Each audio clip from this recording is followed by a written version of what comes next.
ஒருத்தர் இருந்தார். அவர் அந்த ஊரில் எதுக்கு பிரபலம் அப்படின்னு சொன்னீங்கன்னா, குறை சொல்கிறதுக்கு தானா. ஒரு தடவை குயிலை பார்த்து சொன்னாராம், நீ மட்டும் கருப்பா இல்லைன்னா நல்லா இருந்திருக்குமே.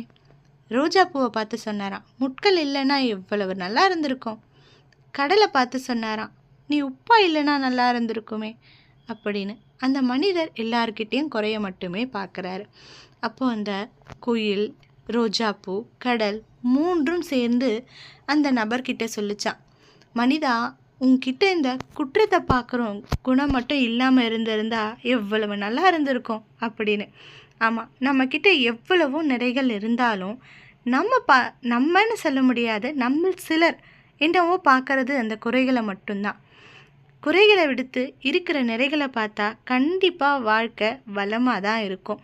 இன்னும் சொல்லப்போனால் நீங்கள் ஆசைப்படுறது எல்லாம் தன்னாலேயே உங்களை வந்து அடையும். உங்களுடைய நேர்மறை எண்ணங்களால் இது கண்டிப்பாக சாத்தியம். நீங்களும் முயற்சி செஞ்சு பாருங்கள். நேர்மறையான எண்ணங்களோடு இருங்க.